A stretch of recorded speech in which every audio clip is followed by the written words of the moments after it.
Radhe Radhe friends, हमारे YouTube channel में आपका बहुत बहुत स्वागत है। बंधुओं, कार्तिक मास के कृष्ण पक्ष में रमा एकादशी का व्रत होता है।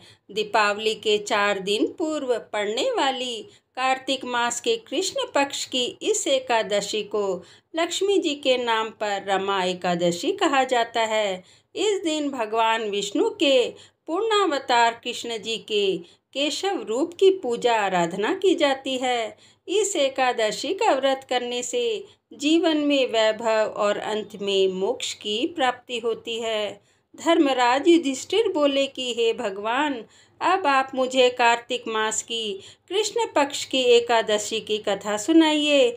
इस एकादशी का नाम क्या है तथा इससे कौन सा फल मिलता है, सो सब विस्तार पूर्वक कहिए। श्री कृष्ण भगवान बोले कि हे राजन, कार्तिक मास की कृष्ण पक्ष की एकादशी का नाम रमा है।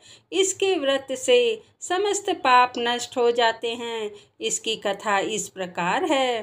प्राचीन काल में मुचुकुंद नाम का एक राजा राज्य करता था।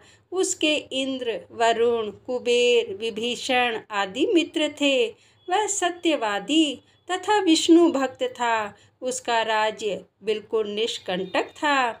उसकी एक उत्तम चंद्रभागा नाम की लड़की उत्पन्न हुई। उसने उस लड़की का विवाह राजा चंद्रसेन के पुत्र साभन के साथ कर दिया। एक समय जब वह अपनी ससुराल में थी, एक एकादशी पड़ी। चंद्रभागा सोचने लगी कि अब एकादशी समीप ही आई है, परंतु मेरा पति अत्यंत कमजोर है, इसलिए यह व्रत नहीं कर सकता। परंतु मेरे पिता की कठिन आज्ञा है। जब दशमी आई तब राज्य में ढिंढोरा पीटा गया। उसको सुनकर शोभन अपनी पत्नी के पास गया और बोला कि हे प्रिय, तुम मुझे कुछ उपाय बतलाओ, क्योंकि मैं व्रत करूँगा तो मैं अवश्य ही मर जाऊँगा। इस पर चंद्रभागा बोली कि हे प्राणनाथ, मेरे पिताजी के राज्य में एकादशी के दिन कोई भी भोजन नहीं कर सकता है। यहाँ तक कि हाथी, घोड़ा, ऊंट, पशु आदि भी तृण, अन्न, जल आदि ग्रहण नहीं करते। फिर यहाँ मनुष्य कैसे भोजन कर सकते हैं? यदि आप भोजन करना चाहते हैं तो दूसरे स्थान को चले जाइए, क्योंकि यदि आप इस स्थान पर रहोगे तो आपको व्रत अवश्य ही करना पड़ेगा। इस पर शोभन पति बोला कि हे प्रिय, तुम्हारा कहना बिल्कुल सत्य है। मैं व्रत अवश्य ही करूँगा। भाग्य में जो लिखा है वही होएगा ही। ऐसा विचार करके उसने एकादशी का व्रत किया और वह भूख और प्यास से अत्यंत पीड़ित होने लगा। सूर्य भगवान भी अस्त हो गए और जागरण के लिए रात्रि हुई। वह रात्रि शोभन को दुख देने वाली थी। दूसरे दिन प्रातः से प्रथम ही शोभन चल बसा। राजा ने उसके मृतक शरीर को दहन करा दिया। चंद्रभागा अपने पति की आज्ञानुसार दहन न हुई, परंतु पिता के घर में रहना उत्तम समझा। रमा एकादशी के प्रभाव से शोभन को मंदराचल पर्वत पर धन धान्य से युक्त तथा शत्रु रहित एक उत्तम नगर प्राप्त हुआ। उसके महल में रत्न तथा स्वर्ण के खंभे लगे हुए थे। वहाँ पर वह स्वर्ण तथा मणियों के सिंहासन पर सुंदर वस्त्र तथा आभूषण से युक्त बैठा हुआ था। आभूषणों से युक्त गंधर्व तथा अप्सरा इसकी स्तुति कर रहे थे। उस समय राजा शोभन दूसरा इंद्र प्रतीत हो रहा था। एक समय मुचुकुंद नगर में रहने वाले एक सोम शर्मा नाम का ब्राह्मण तीर्थ यात्रा के लिए निकला। उसने घूमते घूमते उसको देखा। वह ब्राह्मण उसको अपने राजा का जमाई जानकर उसके निकट गया। राजा शोभन ब्राह्मण को देख आसन से उठ खड़ा हुआ और अपने ससुर तथा स्त्री चंद्रभागा की कुशलता को पूछने लगा।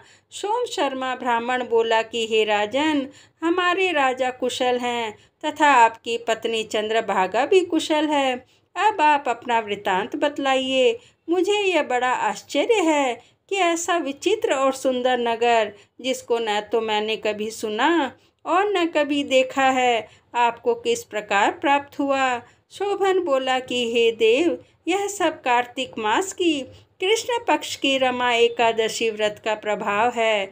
इसी से मुझे यह अनुपम नगर प्राप्त हुआ है, परंतु यह अध्रुव है। इस पर ब्राह्मण बोला कि हे राजन, यह अध्रुव क्यों है और ध्रुव किस प्रकार हो सकता है, सो आप मुझे समझाइए। मैं आपके कहे अनुसार ही करूँगा, आप इसमें बिल्कुल भी झूठ ना समझें।